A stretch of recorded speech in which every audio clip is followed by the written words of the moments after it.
প্রিয় দর্শক, আপনারা এখন যেই রওজা শরীফটির দৃশ্য দেখতে পাচ্ছেন বাহির থেকে, এটি হলো হজরত আলাল শাহ রাহমাতুল্লাহি আলাইয়ের এই যে দরবার শরীফের রওজা শরীফের দৃশ্য।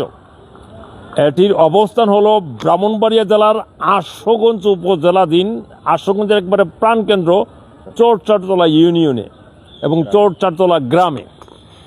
আপনাদেরকে আমরা যে দৃশ্যটি দেখাচ্ছি এখন, এটি হলো আলাল শাহ রহমাতুল্লাহি আলাইয়ের এই যে পারিবারিক কবরস্থান। এটি হলো পারিবারিক কবরস্থান এবং উনি একজন সুফি সাধক উলিয়াল্লাহ ছিলেন উচ্চ স্তরের। আমরা যতটুকু আমাদের কাছে তথ্যপাত্র আছে, আজ থেকে 350 বছর আগে ওনার পদচলা ছিল এই জনপদে। এখানে উনি ইসলামী সাধনা করেছেন এবং মানুষকে আধ্যাত্মিক শিক্ষায় আদব ভক্তি মহব্বতের সাথে কীভাবে আধ্যাত্মিকভাবে মানুষকে উজ্জীবিত করা যায়, জাগ্রত করা যায়, সেই শিক্ষা উনি দিয়ে গেছেন। ওনার বংশধররা রয়েছেন আমাদের সাথে, আমরা ওনাদের সাথে পরিচয় হব এবং আলাপ করব। আপনারা ইতিমধ্যেই জানেন যে হজরত আলাল শাহ রাহমাতুল্লাহি আলাইয়ের নামে অনেকগুলো প্রতিষ্ঠান কিন্তু এই অঞ্চলে হয়েছে। এর মধ্যে একটি অন্যতম হলো এই যে আমাদের এদিকে দেখতে পাচ্ছেন আলাল শাহ উচ্চ বিদ্যালয়। এটি আশুগঞ্জ উপজেলার একটি অন্যতম শিক্ষা প্রতিষ্ঠানে রূপান্তরিত হচ্ছে আলাল শাহ উচ্চ বিদ্যালয়।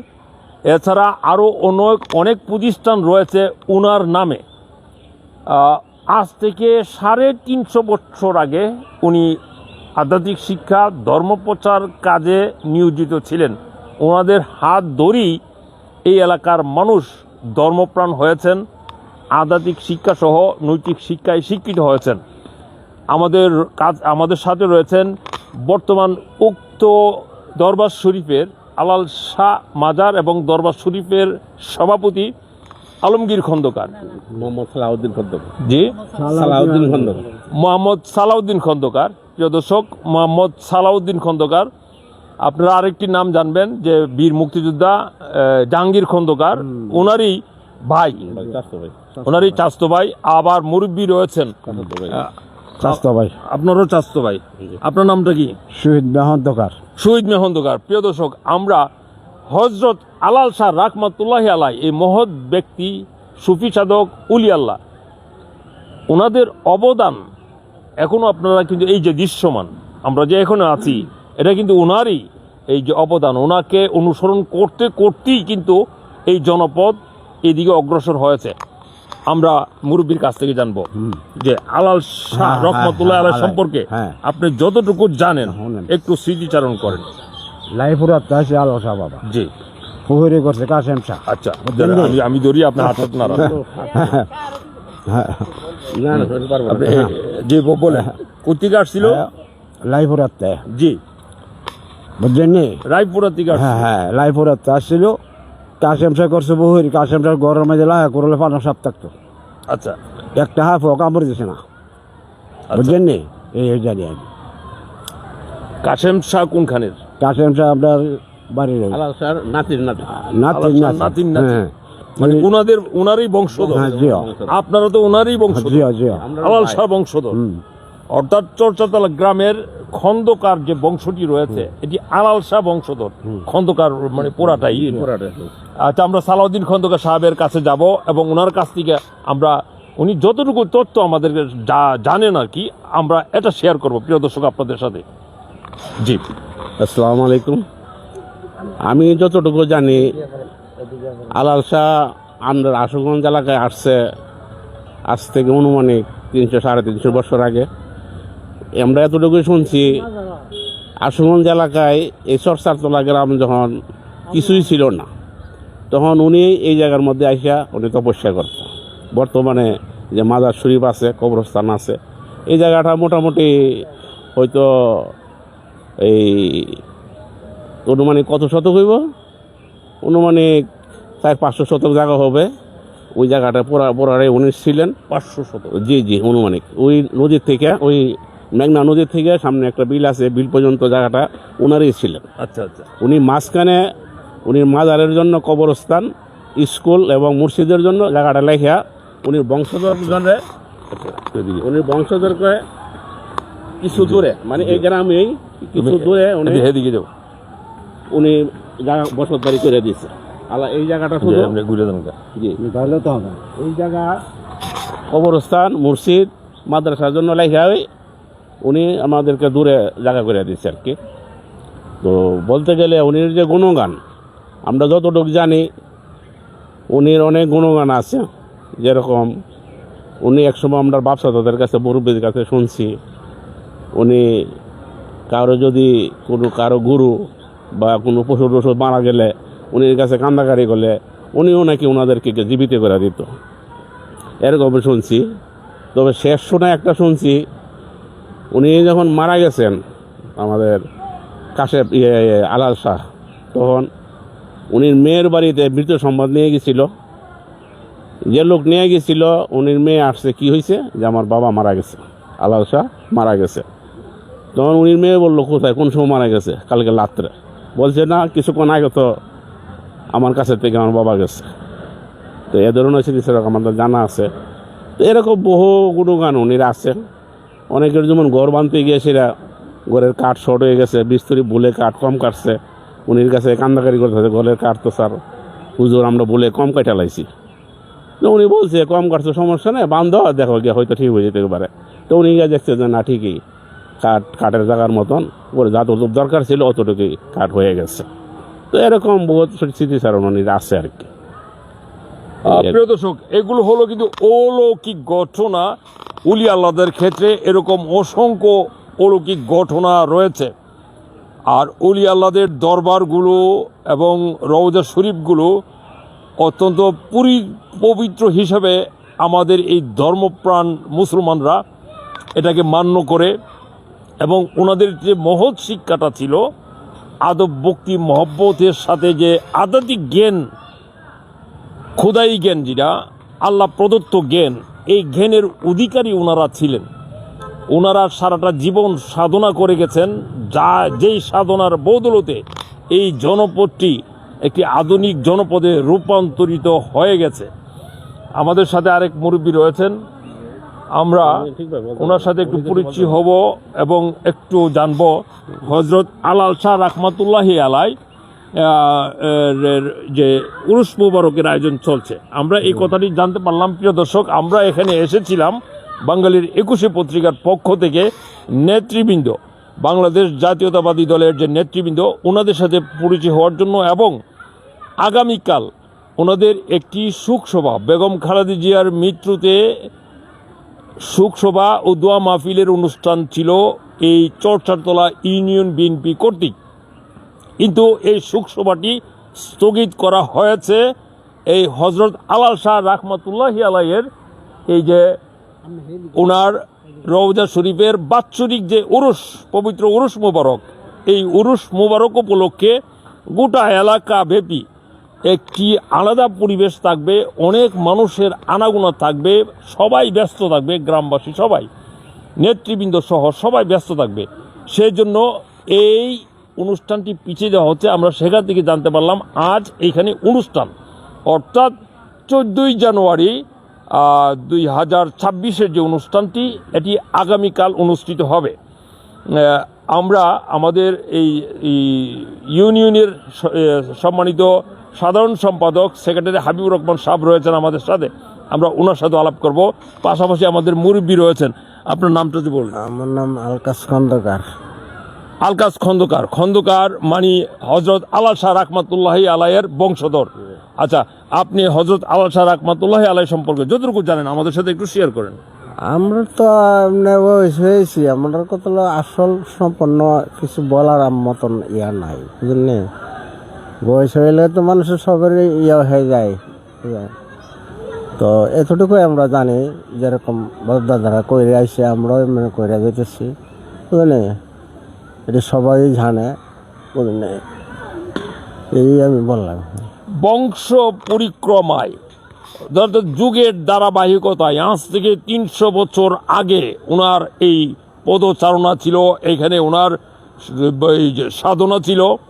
উনার জীবন যাপন করে গেছেন, তারই ধারাবাহিকতায় উনাকে অনুসরণ করতে করতে 350 বছর পরে এসে কততম পবিত্র উরুস মুবারক এখানে করা হচ্ছে সেটি কিন্তু আমরা সুনির্দিষ্টভাবে বলতে পারছি না। যদিও এখানে সংখ্যা দেওয়া থাকে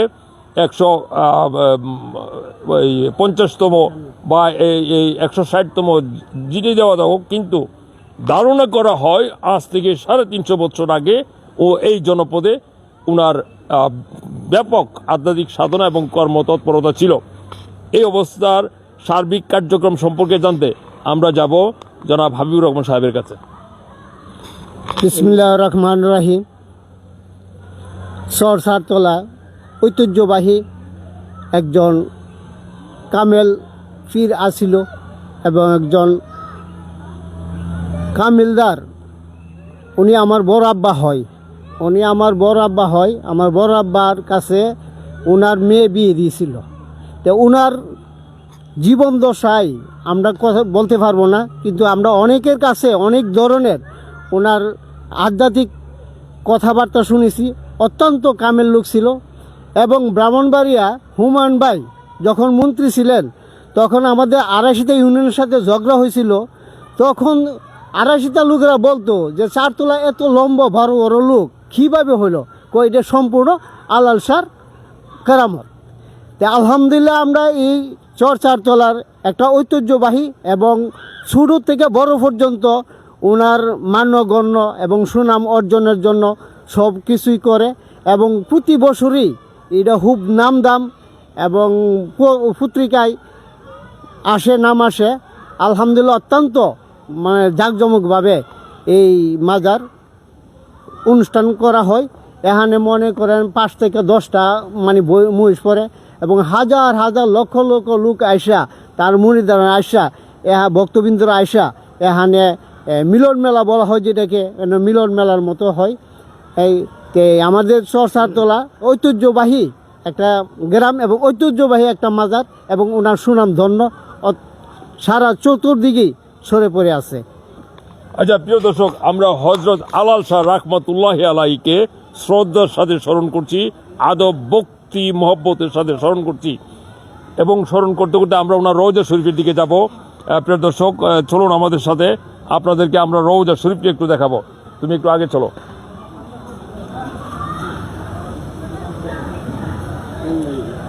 আশেপাশে যে দৃশ্যটি দেখতে পাচ্ছেন এটি হলো ওনাদের পারিবারিক কবরস্থান এইখানে, এবং যারা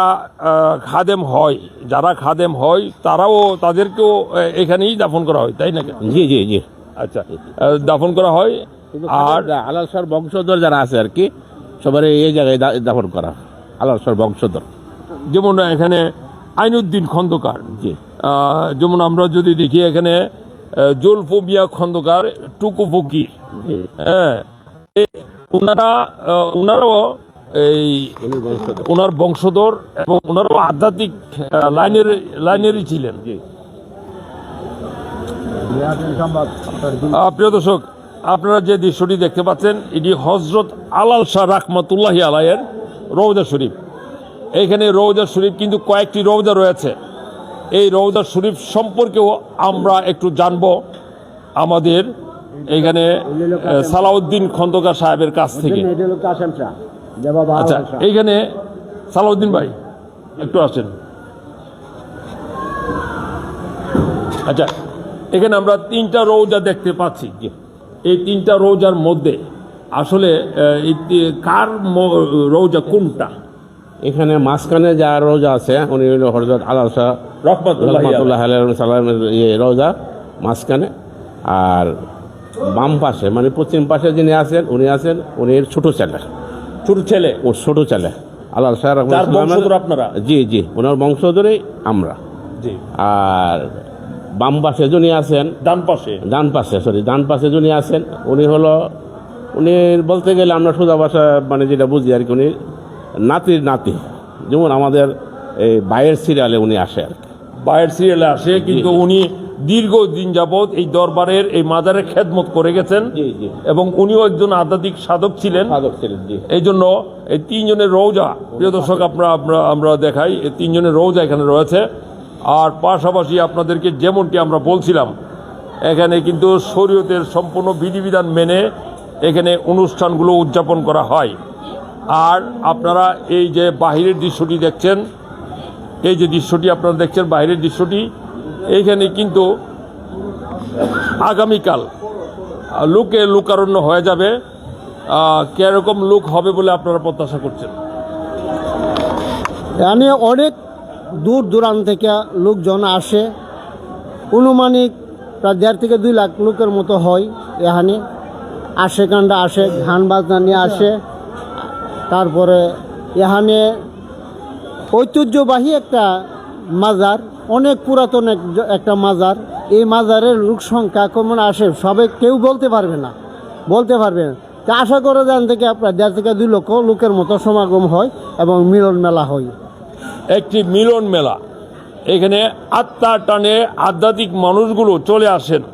এখানে আমাদের আরেকজন আধ্যাত্মিক ভাই রয়েছেন, আমরা আলাল আপনি মানে একটু আচ্ছা, উনিও একটা কাজে আছে, ইবাদতে আছে, আমরা বলবো যে এইখানে আমরা দেখি, এই প্রিয় দর্শক, এইখানে এই যে আমরা ওই পাশে দেখতে পেয়েছি ওনার পারিবারিক কবরস্থান রয়েছে। এই যে সামনের যে মাঠটি রয়েছে, এখানে কি খানকা শরীফের মতো রয়েছে, আর এইখানে রৌজা শরীফ রয়েছে। এই যে সামনে যে মাঠটি রয়েছে, এই মাঠটিতে অনুষ্ঠানের মূল অংশটি অনুষ্ঠিত হবে। আর এই হলো হজরত আলাল শাহ রাহমাতুল্লাহি আলাইহির মাজার থেকে আজ 13ই জানুয়ারির সন্ধ্যায় আমরা বাঙালির 21-এর পক্ষ থেকে সর্বশেষ আপডেট জানাচ্ছি প্রিয় দর্শক, চরচারতলা আশুগঞ্জ থেকে। থাকুন আমাদের পাশে। ধন্যবাদ সবাইকে।